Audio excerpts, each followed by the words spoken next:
ابراہیم علیہ السلام کی زندگی کا صرف ایک واقعہ آپ کو بتانا چاہتا ہوں جو اللہ نے قرآن کے پہلے پارے کے آخر میں بیان کیا ہے.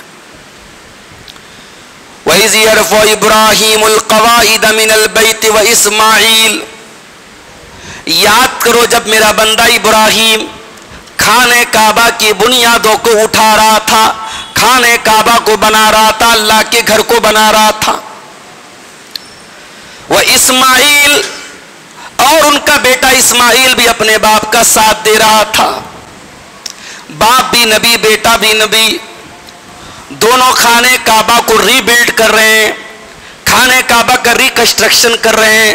خانہ کعبہ جو زمانے کے حالات کی وجہ سے ٹوٹ گیا تھا اور صرف اس کا نشان باقی تھا، اس خانہ کعبہ کو پھر سے ری بلڈ کر رہے تھے حضرت ابراہیم اور اسماعیل. اللہ کے دو عظیم پیغمبر خانہ کعبہ کی تعمیر کر رہے تھے، اس کو بنا رہے تھے. اب ذرا غور کیجئے گا، یہ خانہ کعبہ کون سی جگہ ہے، کون سا گھر ہے، کون سی مسجد ہے؟ یہ اللہ کی زمین پر اللہ کی عبادت کا پہلا گھر ہے جو یا تو آدم علیہ السلام نے بنایا یا فرشتوں نے بنایا. علماء کے مختلف اقوال ہیں. ابراہیم علیہ السلام فاؤنڈر نہیں ہے اس کے خانہ کعبہ کے، نوٹ کر لیجیے اس بات کو. ابراہیم علیہ السلام نے خانہ کعبہ کو ری بلڈ کیا تھا، وہ فاؤنڈر نہیں ہے. فاؤنڈر کون ہے؟ یا تو آدم علیہ السلام ہے یا فرشتے ہیں. اور یہ طے ہے کہ زمین پر پہلی مسجد وہی تھی، خانہ کعبہ مکہ میں. اور یہ قرآن کی آیت سے بات ثابت ہے. ان اول بیت وضع للناس للذی ببکہ، لوگوں کے لیے اللہ کی عبادت کا پہلا گھر وہ ہے جو بکہ یعنی مکہ میں بنایا گیا. خانہ کعبہ اللہ کی عبادت کا پہلا گھر ہے جو حالات کے تحت جس کا نشان مٹ گیا تھا اس کو حضرت ابراہیم اور اسماعیل پھر سے بنا رہے تھے. اتنا بڑا کام کر رہے ہیں، اتنا عظیم الشان کام کر رہے ہیں. ہم اور آج مسجد میں چند روپے چندہ دے دیں تو ہم چاہتے ہیں دنیا ہمارا نام لے، اخبار میں نام آ جائے، اشتہاروں میں نام آ جائے، مائک میں نام کا اعلان کیا جائے. اخلاص دیکھو ابراہیم اور اسماعیل علیہ السلام کا، اتنی بڑی عبادت، اتنا بڑا نیکی کا کام کر رہے ہیں اور زبان پر کوئی فخر و غرور نہیں ہے، کوئی تعلی نہیں ہے، کوئی بڑائی کا اظہار نہیں ہے. باپ اور بیٹا لیبر اور مستری بن کے کام کر رہے ہیں. میرے پیارے ساتھیوں، آپ کے گھر میں کنسٹرکشن کا کام ہوتا ہے، آپ خود کھڑے ہو کے نگرانی کر کے بنواتے ہو. مسجد بنتی ہے، ہم نماز اس میں پڑھنے آتے ہیں، جمعہ پڑھنے آتے ہیں. مسجد بن رہی ہے، کیسے بن رہی ہے ہم ایک نظر ڈال کے دیکھنے کی کوشش بھی نہیں کرتے. آپ کے گھر کی آپ کی نظر میں اہمیت ہے، اللہ کے گھر کی نظر، اللہ کے گھر کی کوئی اہمیت نہیں آپ کی نظر میں. ارے ہو سکے تو کبھی اس مسجد کی تعمیر میں کوئی ایک اینٹ اٹھا کے کسی مزدور کو دے دو کہ قیامت کے دن وہ اینٹ اٹھانے کا ثواب بھی آپ کے نام اعمال میں لکھا جائے. اس مسجد کی بنیاد میں کہیں آپ کا کوئی ایک پسینے کا ایک بوند گر جائے تو شاید وہ ہماری اور آپ کی نجات کا ذریعہ بن جائے. میرے ساتھی، یہ کوئی حقیر کام نہیں ہے مسجد بنانا، یہ کوئی معمولی کام نہیں ہے، یہ اللہ والوں کا کام ہے. اللہ سب سے اپنا گھر نہیں بنواتا ہے. بہت اللہ کے گنے چنے بندے ہوتے ہیں جن کو اللہ اپنا گھر بنانے کی توفیق دیتا ہے. ابراہیم اور اسماعیل خانہ کعبہ کو بنا رہے ہیں اور زبان پر کیا دعا ہے؟ ربنا تقبل منا انک انت السمیع العلیم. پروردگار ہماری اس نیکی کو تو قبول فرما لے، ہمارے اس عمل کو تو قبول فرما لے. تو دعاؤں کو سننے والا، تو دلوں کا حال جاننے والا ہے. اس آیت کو پڑھ کر کے ایک تابعی ہے جن کا نام وہیب ابن ورد ہے، وہ رونے لگتے تھے. حضرت وہیب ابن ورد اس آیت کو پڑھتے تھے تو رونے لگتے تھے زاروں قطار اور کہتے تھے یا خلیل الرحمن، یا خلیل الرحمن، اے اللہ کے خلیل، تبنی قوائم بیت الرحمن، آپ اللہ کے گھر کی دیوار کھڑی کر رہے ہیں، خانہ کعبہ کی دیوار کھڑی کر رہے ہیں، اور اے ابراہیم آپ رو رہے ہیں، آپ کو ڈر ہے کہ کہیں آپ کی یہ نیکی اللہ کیا قبول ہوگی کہ نہیں ہوگی. ہم لوگ تو 1 تولہ نیکی کرتے ہیں اور 1 کلو کی شو کرتے ہیں، چھوٹی چھوٹی نیکیوں پر بڑی بڑی باتیں کرتے ہیں. یہاں ابراہیم علیہ السلام اور اسماعیل علیہ السلام خانہ کعبہ بنا کر کے بھی وہ یہ دعا کرتے ہیں کہ پروردگار تو اس کو قبول فرما لے. اور اللہ نے کیسا قبول کیا؟ جب ابراہیم خانہ کعبہ بنا چکے کیا دعا کرتے ہیں؟ وَإِذْ قَالَ إِبْرَاهِيمُ رَبِّ اجْعَلْ هَٰذَا الْبَلَدَ آمِنًا وَاجْنُبْنِي وَبَنِيَّ أَن نَّعْبُدَ الْأَصْنَامَ. پروردگار یہ خانہ کعبہ تو ہم نے بنا دیا، اب اے اللہ ہم تجھ سے یہ دعا کرتے ہیں کہ تو اس شہر مکہ کو امن والا بنا دے، سکون والا بنا دے، شانتی والا بنا دے. جس دور میں پورے عرب میں ڈاکے پڑتے تھے، چوریاں ہوتی تھیں، لوگ ایک دوسرے کو لوٹ لیا کرتے تھے، خانہ کعبہ کی وجہ سے اس کے آس پاس کا ایریا بالکل سیف تھا، بالکل محفوظ تھا. اسی لیے قرآن کہتا ہے فَلْيَعْبُدُوا رَبَّ هَٰذَا الْبَيْتِ الَّذِي أَطْعَمَهُم مِّن جُوعٍ وَآمَنَهُم مِّن خَوْفٍ. اے خانہ کعبہ کے آس پاس رہنے والوں، اے قریش کے لوگوں، اللہ کا شکریہ ادا کرو، اللہ کی عبادت کرو جو اس گھر کا رب ہے، اور اس گھر کی وجہ سے اس اللہ نے تم کو شانتی دی ہے، سکون دیا ہے. یہ ابراہیم کی دعا تھی. مکہ کل بھی شانتی والا شہر تھا، آج بھی شانتی والا ہے، اور قیامت تک شانتی والا رہے. اور ابراہیم نے ایک دعا اور کی تھی. جب اپنے لخت جگر اسماعیل کو، اپنے دودھ پیتے بچے اسماعیل کو اور اپنی بیوی ہاجرہ کو جب اس خانہ کعبہ کے پاس چھوڑ کے جا رہے تھے، ہائے ہائے ہائے، بیوی نے پوچھا تھا اِلَىٰ مَن تَتْرُكُنَا، اے میرے سرتاج کس کے حوالے کر کے جا رہے ہیں؟ اللہ امرک بہذا، کیا یہ اللہ کا حکم ہے؟ کیا یہ اللہ کا فرمان ہے؟ او مسلمانوں، آج اللہ کے دین کے لیے چند پیسے خرچ کرنے میں ہماری جان نکلتی ہے، اللہ کے دین کے لیے چند منٹ ہمیں لگانے میں ہماری جان نکلتی ہے، اپنے جسم کی انرجی خرچ کرنے میں ہماری جان نکلتی ہے. وہ کیسے لوگ تھے میرے بھائیوں؟ دودھ پیتا بچہ ہے اور بیوی ہے اور بے آب و گیا سرزمین ہے، کوئی آبادی نہیں، کوئی گھر نہیں، کوئی پانی کا قطرہ نہیں، کوئی اناج کا دانہ نہیں، چھوڑ کے جانے لگے. بیوی نے پوچھا اے سرتاج کیا یہ اللہ کا حکم ہے؟ فرمایا ہاں اللہ کا حکم ہے. وہ لوگوں، عورت تو بڑی نازک ہوا کرتی ہے، عورت تو بڑی کمزور ہوا کرتی ہے، عورت تو بڑی جذباتی ہوا کرتی ہے، مگر جب عورت کے دل میں ایمان کی شمع روشن ہو جائے، جب عورت کے دل میں ایمان پیدا ہو جائے تو ہاجرہ کے جیسی مضبوط ایمان والی عورتیں بھی جنم لے لیتی ہیں. ہاجرہ جب اتنا سن لیتی ہے یہ اللہ کا حکم ہے، کہتی ہیں میرے سرتاج اذن لا یضیعنا اللہ ابدا، آپ شوق سے چلے جائیے، اللہ ہمیں برباد نہیں کرے گا، اللہ ہمیں ضائع نہیں کرے گا. ابراہیم اپنے دودھ پیتے بچے اور اپنی بیوی کو چھوڑ کے جانے لگے. دونوں جب نظروں سے اوجھل ہو گئے، ابراہیم نے دعا کے لیے ہاتھ اٹھایا، ربنا انی اسکنت من ذریتی بواد غیر ذی زرع عند بیتک المحرم ربنا لیقیموا الصلاۃ.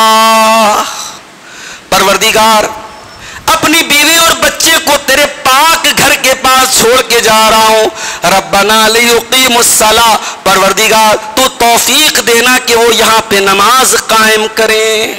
اللہ اکبر.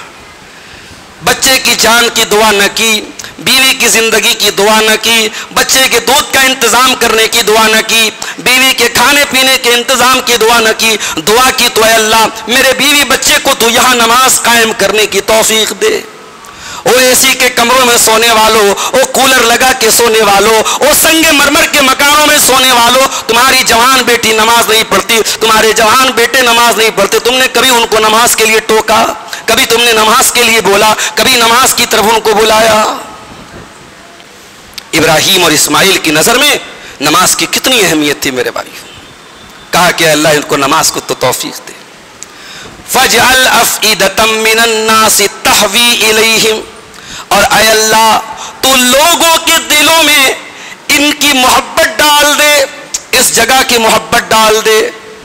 ہائے ہائے، اخلاص سے جو دعا نکلتی ہے اس دعا کو بھی اللہ کیسا قبول کرتا ہے. ابراہیم نے ہزاروں برس پہلے یہ دعا کی تھی, ہزاروں برس بدل گئے, صدیاں بدل گئیں, زمانہ کہاں سے کہاں پہنچ گیا, مگر آج بھی اس خانہ کعبہ کو دیکھ لو, کون سا دل ہے جو دیکھ کے مچلتا نہیں ہے, کون سا دل ہے جو دیکھ کے تڑپتا نہیں ہے, کون سی آنکھ ہے جو اس کے دیدار کو ترستی نہیں ہے. جس کے پاس طاقت ہے, مال ہے, پیسہ ہے, وہ بھی جانے کے لیے بے چین ہے. جس کے پاس کچھ نہیں ہے اس سے بھی پوچھو کہ بھئی تیرا جی چاہتا ہے کہ نہیں خانہ کعبہ دیکھنے کا, تیرا دل چاہتا ہے کہ نہیں حج اور عمرہ کرنے کا, اس کا دل بھی کہتا نہیں میرا بھی دل چاہتا ہے. یہ ابراہیم کی دعا کی برکت ہے میرے بھائی. فَجَعَلَ أَفْئِدَةً مِّنَ النَّاسِ تَهْوِي إِلَيْهِمْ, اے اللہ تو لوگوں کے دلوں میں وہاں کی محبت ڈال دے. وَارْزُقْهُم مِّنَ الثَّمَرَاتِ, اور اے اللہ تو میرے بچوں کو پھلوں کی روزی عطا فرما. اولاد کی آخرت کی دعا بھی کیجئے اور دنیا کی دعا بھی کیجئے, اپنی آنے والی نسلوں کی دنیا کی بھی چنتا کیجئے, آخرت کی بھی چنتا کیجئے. کہا اے اللہ ان کو پھلوں کی روزی عطا فرما. مکہ آج بھی کھیتی کا ایریا نہیں ہے, ایگریکلچرل ایریا نہیں ہے, وہاں کی زمین ایگریکلچرل لینڈ نہیں ہے. کھجور کے علاوہ کیا پیدا ہوتا ہے وہاں, لیکن آج بھی آپ مکہ چلے جائیں دنیا کا ہر پھل آپ کو بڑی آسانی سے مل جائے گا. یہ ابراہیم کی دعا کی برکت تھی میرے ساتھیوں. اور ابراہیم جب دعا کر کے چلے گئے اور وہ پانی اور کھجوریں جب ختم ہو گئیں تو اسماعیل کی ماں جن کا نام ہاجرہ تھا اپنے بچے کی تکلیف کو برداشت نہ کر پائیں. بچہ رونے بلکنے لگا تو سب سے قریب میں ایک پہاڑی تھی, صفا کی پہاڑی. حضرت ہاجرہ صفا کے اوپر چڑھتی ہیں اور صفا پہ چڑھنے کے بعد ایسے سر پہ ہاتھ رکھتی ہیں, دور تک نظر ڈالتی ہیں, کوئی اللہ کا بندہ نظر آ جائے, میرے معصوم کے لیے پانی کا انتظام ہو جائے, میرے بچے کی پیاس بجھ جائے, میرے بچے کا رونا بند ہو جائے. کوئی انسان نظر نہ آیا. ہاجرہ صفا سے نیچے اتری, جب زمین پہ پہنچی, جب نشیب میں پہنچی, اپنا دامن اٹھا کے جلدی جلدی بھاگنے لگی. وہ حاجیوں, عمرہ کرنے والوں, ہاجرہ تو ایک عورت تھی.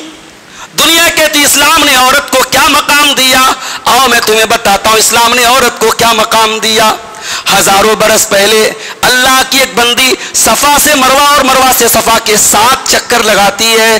اللہ کو اس کی یہ ادا اتنی پسند آ جاتی ہے, اللہ قیامت تک کے لیے, حاجیوں کے لیے, عمرہ کرنے والوں کے لیے ان کی عبادت کا ایک حصہ بنا دیتا ہے. جب تک تم میری اس بندی کی سنت کو پورا نہ کرو گے تمہارا حج اور عمرہ کمپلیٹ نہ ہوگا. اور جو لوگ گئے ہیں وہ جانتے ہیں کہ وہاں بیچ میں گرین لائٹ کا ایریا ہے. صفا اور مروہ کے بیچ میں تھوڑا سا ایریا ایسا ہے, گرین لائٹ لگی ہے وہاں پر حکم ہے کہ جلدی جلدی دوڑو, وہاں پہ جلدی چھوٹے چھوٹے قدم بنا کے جلدی جلدی دوڑو.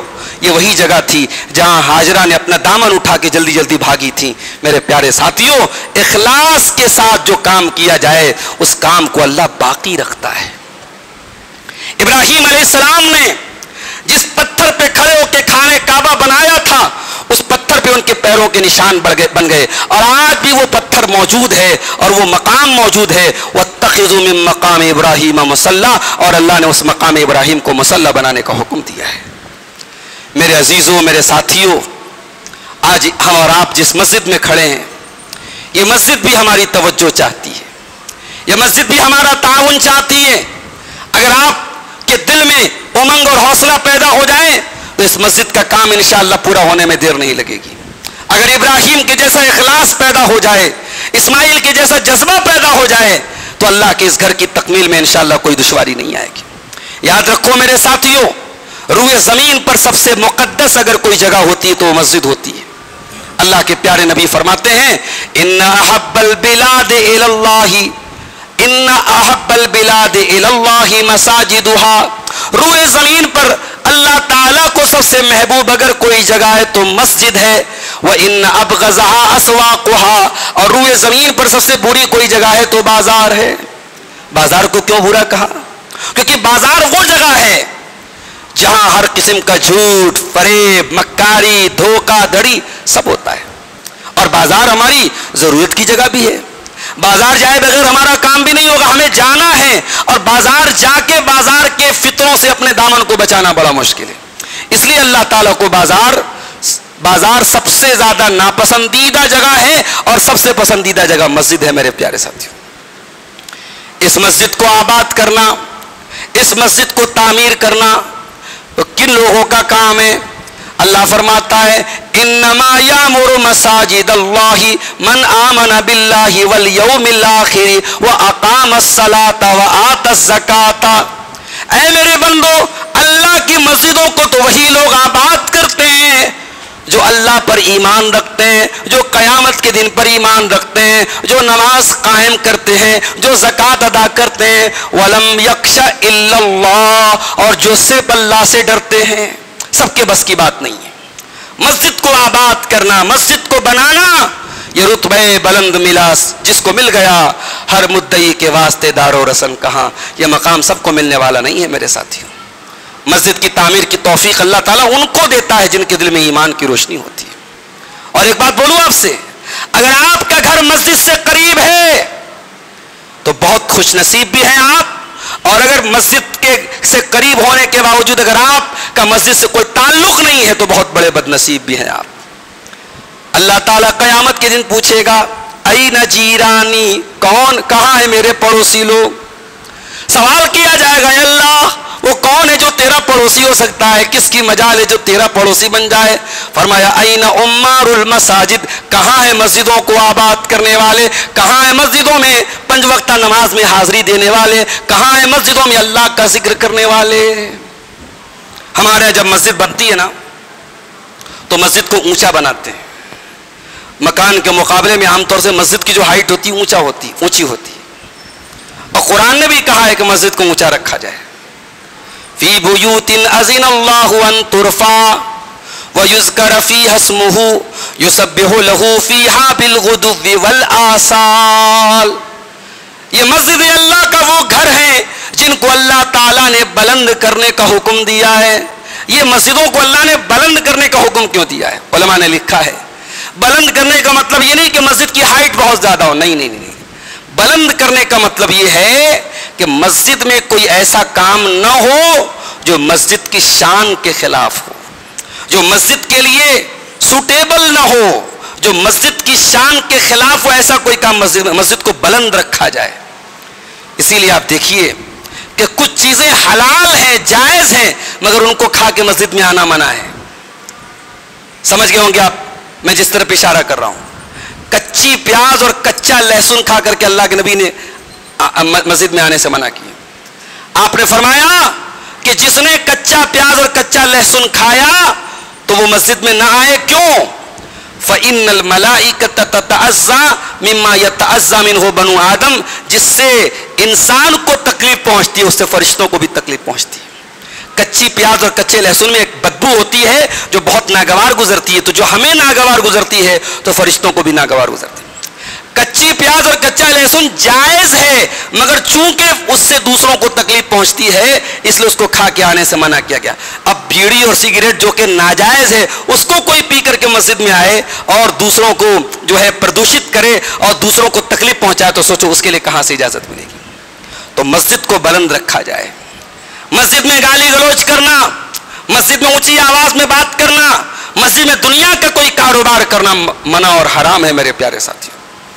اللہ کے نبی نے فرمایا جب تم کسی کو دیکھو کہ مسجد میں کاروبار کر رہا ہے تو تم کہا کرو لا اربح اللہ بیعک، اللہ تیرے کاروبار میں برکت نہ دے، اللہ تیرے بزنس میں برکت نہ دے. اگر تم کسی کو دیکھو کہ وہ اپنے گمشدہ سامان کا اعلان مسجد میں کر رہا ہے تو تم کہو کہ اللہ تیرا سامان واپس نہ دلائے، بد دعا دے دو اس کو. کیوں؟ مسجد گمشدہ چیز کے اعلان کرنے کی جگہ نہیں ہے.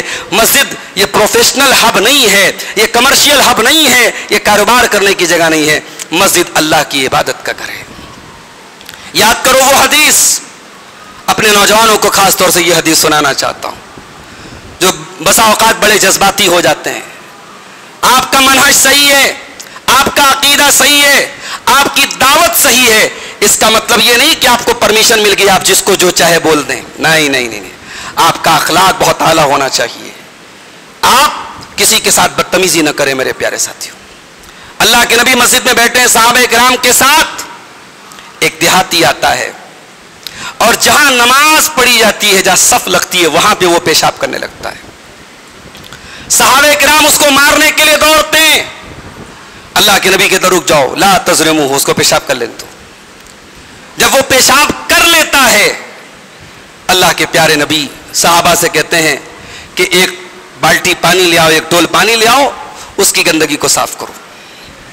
اس کے بعد اس دیہاتی کو اپنے پاس بلاتے ہیں اور بڑے پریم سے، بڑے پیار سے، بڑی محبت سے سمجھاتے ہیں. ہمارا تو دنگا ہو جائے گا اگر اتنا کوئی کر دے تو، مسجد میں آ کے کوئی پیشاب کر دے. اللہ کے نبی اس دیہاتی، وہ مسلمان تھا، غیر مسلم نہیں تھا، مسلمان تھا لیکن دیہاتی تھا، نہیں جانتا تھا مسجد کے آداب کو. اس کو بلایا اللہ کے نبی نے اور بڑے پیار سے کہا ان هذه المساجد لا تصلح لهذا، اے اللہ کے بندے، مسجد یہ سب کام کرنے کی جگہ نہیں ہے، مسجد پیشاب اور گندگی کرنے کی جگہ نہیں ہے. انما هي لذکر اللہ عز وجل وتلاوت القرآن والصلاۃ، نماز پڑھنے کے لیے ہے، قرآن پڑھنے کے لیے، اللہ کا ذکر کرنے کے لیے. اب ذرا دل پہ ہاتھ رکھ کے بتاؤ مسلمانوں، آج ہم نے نماز کو، مسجد کو کیا پوزیشن دے رکھی ہے؟ ہم راستے میں کہیں جاتے ہیں، استنجا کی حاجت ہے، ہم کیا تلاش کرتے ہیں؟ مسجد کہاں ملے گی. گئے مسجد میں، نماز کا ٹائم ہے، نماز ہو رہی ہے، ہم گئے اور مسجد میں ہم نے پیشاب کیا، استنجا کیا اور واپس نکل گئے. استغفر اللہ، ہم نے مسجد کو، مجھے معاف کیجئے میرے الفاظ ہو سکتا ہے تھوڑے گراں گزرے، ہم نے مسجد کو موترالے اور شوچالے کا درجہ دے دیا، نعوذ باللہ. ہم نے استنجا کرنے کی جگہ بنا دیا کہ راستے میں ہمیں استنجا کی ضرورت پڑے تو ہم مسجد میں کر لیں. خبردار، نماز کا وقت اگر نہ بھی ہو، اگر آپ مسجد میں آئیں، اللہ کے نبی نے فرمایا اذا دخل احدکم المسجد فلا یجلس حتی یصلی رکعتین، جب تم میں سے کوئی مسجد میں آئے تو 2 رکعت نماز پڑھے بغیر مسجد میں نہ بیٹھے. اگر مسجد میں کوئی درس ہو رہا ہے، کوئی پروگرام ہو رہا ہے، کسی کام سے بھی آپ مسجد میں آئے ہیں تو 2 رکعت نماز ضرور پڑھیں. اور علماء نے لکھا ہے کہ اس 2 رکعت نماز پڑھنے کے لیے کوئی ٹائم کی پابندی نہیں ہے، کوئی مکروہ وقت نہیں ہے. سورج نکل رہا ہو، سورج ڈوب رہا ہو، سورج زوال کے ٹائم ہو، کوئی بھی ٹائم ہو، اس نماز کے لیے کوئی مکروہ ٹائم نہیں. آپ کبھی بھی مسجد میں آئیں، یہ 2 رکعت نماز آپ کو پڑھنا ہے، یہ مسجد کا حق ہے میرے پیارے ساتھیوں. تو قرآن کیا کہہ رہا ہے؟ مسجد کو بلند کیجیے. اور اس مسجد میں صبح شام اللہ کے کچھ بندے تسبیح پڑھتے ہیں. میرے بھائیوں، آج حالات یہ ہیں، ہمارے مسجدیں ٹائم ٹو ٹائم کھلتی ہیں. ظہر کی اذان 12:30 بجے ہے، مؤذن صاحب آئے 12:25 پہ مسجد کھلی اور اس کے بعد 1 بجے جماعت ختم، سنتیں پڑھ لی، تالا بند. یہی تو ہو رہا ہے. اس کی کئی وجہ بھی ہے، کہیں کئی مسجدوں میں چوری بھی ہونے لگتی ہے، مائک چوری ہو گیا، سامان چوری ہو گیا، اس لیے حفاظت کے طور پہ تالا بند کرتے. مگر صحابہ کے دور میں کیا ہوتا تھا؟ صحابہ کے دور میں ایسا ہوتا تھا کہ ایک آدمی ظہر پڑھنے آیا اور ظہر پڑھ کر کے وہ مسجد میں بیٹھ گیا اور بیٹھ کر کے وہ اللہ کا ذکر کر رہا ہے اور یہاں تک کہ عصر کا ٹائم ہو گیا. اللہ کے نبی نے فرمایا کہ جب کوئی ایک مسلمان بیٹھ کر کے دوسری نماز کا انتظار کرتا ہے تو وہ جو ہولڈ پیریڈ ہے، جو ویٹنگ پیریڈ ہے، جتنی دیر تک وہ بیٹھا ہے اتنی دیر تک اس کو نماز کا ثواب ملتا رہتا ہے.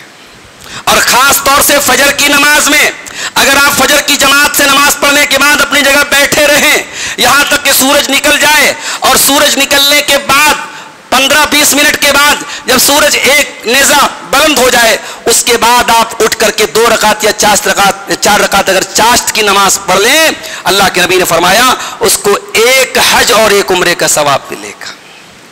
یہ سب ثواب اللہ تعالیٰ دے رہا ہے اور ہم اتنے بڑے بدنصیب ہم لینے کو تیار نہیں ہیں میرے ساتھیوں. یہ سارا ثواب آپ کو کہیں جانے کی ضرورت نہیں، مسجد میں ملے گا. آپ مسجد سے اپنا تعلق جوڑ دو میرے پیارے ساتھیوں. اللہ فرماتا ہے میرے کچھ بندے صبح شام مسجد کو آباد کرتے ہیں. ان بندوں کی کیا پہچان ہے؟ ذرا غور سے سننا. اللہ فرماتا ہے رجال لا تلہیہم تجارت ولا بیع عن ذکر اللہ. میرے وہ نیک بندے وہ ہوتے ہیں جن کا کاروبار اور جن کا لین دین ان کو نماز سے غافل نہیں کرتا. مجھے معلوم ہے آپ لوگوں میں سے ایک بڑی تعداد بزنس مین لوگوں کی ہے، کاروباری لوگوں کی ہے، دکان پہ کسٹمر کے ساتھ بزی ہیں، سامان کے خرید و فروخت میں بزی ہیں. مگر یاد رکھو مسلمانوں، آپ کا کاروبار نماز سے بڑا نہیں ہے، آپ کا بزنس نماز سے زیادہ امپورٹنٹ نہیں ہے. اگر آپ کا کاروبار چل رہا ہے اور نماز کا ٹائم آ گیا تو اپنے کاروبار سے کہہ دو کہ میری نماز کا ٹائم ہے، نماز سے مت کہو کہ میرے کاروبار کا ٹائم ہے۔ ان الصلاۃ کانت علی المؤمنین کتابا موقوتا، نماز اپنے ٹائم پر فرض ہے۔ آپ اللہ تعالیٰ کیا ایکسکیوز نہیں دے سکتے، یہ بہانہ نہیں دے سکتے میں بہت بزی تھا کاروبار میں نماز چھوڑ دیا۔ نماز اپنے ٹائم پہ آپ کو پڑھنا ہے۔ اللہ کہہ رہا ہے میرے متقی بندوں کی پہچان یہ ہے ان کا کاروبار ان کو نماز سے غافل نہیں کرتا ہے۔ کیوں؟ یخافون یوما تتقلب فیہ القلوب والابصار، وہ اس دن سے ڈرتے ہیں جس دن آنکھیں اور کلیجے اپنی جگہ سے الٹ پلٹ جائیں گے۔ میرے ساتھیوں، میرے عزیزوں، میرے بزرگوں، اس دن سے ڈرو اور نماز کی پابندی کرو اور مسجد کے ساتھ اپنا تعلق ایسا جوڑ لو۔ ابھی یہ مئی کا مہینہ چل رہا ہے، لاسٹ تاریخ چل رہی ہے، ابھی جون باقی ہے۔ گرمی کا عالم دیکھیے آپ، پسینے سے میں تربتر ہو گیا، آدھا گھنٹہ خطبہ دینا مشکل ہو رہا ہے۔ ہم سے یہ گرمی برداشت نہیں ہوتی۔ 9 کروڑ 30 لاکھ میل دور ہے سورج، اور وہ بھی سورج کی پوری روشنی اور پوری کرنیں ہم پر نہیں آ رہی ہیں۔ بہت بڑی گرمی کو اللہ تعالیٰ نے اوزون لیئر کے ذریعے روک کے رکھا ہے، تب ہمارا یہ حال ہے گرمی کا۔ اب آپ سوچو میرے ساتھیوں، قیامت کے دن یہ سورج 1 میل کی دوری پر ہوگا، 1 میل کی دوری پر ہوگا۔ گرمی کا کیا عالم ہوگا، پسینے کا کیا عالم ہوگا، ہمارے تصور کے باہر کی بات ہے۔ اللہ کے نبی فرماتے ہیں قیامت کے دن اللہ تعالیٰ کچھ خوش نصیب بندوں کو اس گرمی سے بچا لے گا، ان کو سایہ عطا کرے گا، ان کو چھایا عطا کرے گا، ان کو دھوپ نہ لگے گی، ان کو گرمی نہ لگے گی۔ لمبی حدیث ہے، وقت کم ہے، میں ان 7 لوگوں میں سے ایک آدمی کا بیان کرنا چاہتا ہوں۔ اللہ کے نبی فرماتے ہیں وَرَجُلٌ قَلْبُهُ مُعَلَّقٌ بِالْمَسَاجِدِ، ان خوش نصیب بندوں میں جن کو اللہ تعالیٰ قیامت کے دن کی گرمی سے بچا لے گا، وہ خوش نصیب بھی ہوگا جس نے اپنے دل کو مسجد کے ساتھ اٹیچ کر لیا ہو، جس کا دل مسجد کے ساتھ اٹیچ ہو گیا ہو، جس کا دل مسجد کے ساتھ لگا ہوا ہو، جس کو مسجد کی فکر ہو، جس کو نماز کی فکر ہو۔ میرے ساتھیوں، نماز کو ایک فارمیلٹی کی طرح نہ پڑھو، مسجد کو ایک اجنبی کی طرف مت فیل کرو، مسجد کو پر اتنی توجہ دو جتنی اپنے گھر میں دیتے ہو۔ میں آج پہلی مرتبہ آپ کے آیا ہوں اور مجھے بڑی خوشی ہوئی کہ ڈالٹن گنج میں ماشاءاللہ یہ ہمارے اہل توحید بھائیوں کی 2 مسجدیں قائم ہیں، اور اس مسجد میں الحمدللہ کنسٹرکشن کا کام چل رہا ہے۔ میں آپ سب سے بڑے ادب اور احترام سے کہنا چاہوں گا کہ اس کار خیر میں اللہ کے بندو ہماری زمین جائیداد، ہمارا روپیہ پیسہ بینک بیلنس سب یہیں پڑا رہ جائے گا۔ اللہ کیا کام دے گا تو یہی نیکیاں ہمارے کام دیں گی۔ من بنا للہ مسجدا بنا اللہ لہ بیتا فی الجنہ۔ دنیا میں بچوں کے لیے پراپرٹی بناتے ہو، فلیٹ خریدتے ہو، زمینیں خریدتے ہو، کچھ انویسٹمنٹ آخرت کے لیے بھی کر دو میرے ساتھیوں۔ جس نے دنیا میں اللہ کے گھر کے لیے انویسٹمنٹ کیا، مسجد کے لیے اس نے حصہ لیا، مسجد کی تعمیر کی، اس کا جنت میں پلاٹ بک ہو رہا ہے، جنت میں اس کا شاندار مکان بن رہا ہے۔ اللہ ہمیں اور آپ کو انویسٹمنٹ کرنے کی دعوت دے رہا ہے، اس سے پیچھے مت رہو میرے ساتھیوں۔ میں امید کرتا ہوں آپ بڑھ چڑھ کر کے انشاءاللہ حصہ لیں گے، اور اگلی بار جب میں آؤں گا اس مسجد کی تعمیر کا کام انشاءاللہ مکمل ہوگا۔ ہم اللہ سے دعا کرتے ہیں رب العالمین ہمیں مسجد سے جڑنے کی اور مسجد کے کاموں میں حصہ لینے کی توفیق عطا فرما۔ جن بھائیوں نے اب تک اس مسجد میں حصہ لیا ہے اللہ تعالیٰ ان کے تعاون کو قبول فرمائے، انہیں مزید توفیق عطا فرمائے، اور جو بھائی اب تک پیچھے رہے ہیں اللہ تعالیٰ انہیں بھی آگے بڑھ کر کے مسجد کے اس کنسٹرکشن کے کام کو مکمل کرنے کی توفیق عطا فرمائے۔ اور جس طریقے سے اللہ تعالیٰ نے ہمیں مسجد کو بنانے کی توفیق دی ہے، مسجد کو 5 ٹائم آباد کرنے کی بھی اللہ تعالیٰ ہمیں توفیق عطا فرمائے۔ مسجد تو بنا لی شب بھر میں ایمان کی حرارت والوں نے، من اپنا پرانا پاپی تھا برسوں میں نمازی بن نہ سکا۔ میرے بھائیوں، جس طریقے سے آپ کو قربانی کی فکر ہوتی ہے، اور لوگ میرے پاس فون کرتے ہیں مولوی صاحب بکرا لایا ہو کان کٹا ہے قربانی ہوگی کہ نہیں، مولوی صاحب بکرا لایا ہو تھوڑی سی سینگ ٹوٹی ہے قربانی ہوگی کہ نہیں ہوگی۔ جس طریقے سے آپ کو اپنی قربانی کے جانوروں کے بارے میں اتنی چنتا اور اتنی فکر ہے، میرے پیارے ساتھیوں، قربانی کرنے والے کو اپنے بارے میں بھی سوچنا چاہیے کہ اگر قربانی کا جانور عیب دار ہے اور وہ اللہ کا قبول نہیں ہوگا تو میرے اندر اتنے بڑے بڑے عیب ہیں، میں نماز نہیں پڑھتا ہوں۔ قربانی کا درجہ تو بہت بعد میں ہے، اسلام میں کلمہ پڑھنے کے بعد دوسرے نمبر پہ کیا ہے؟ نماز ہے،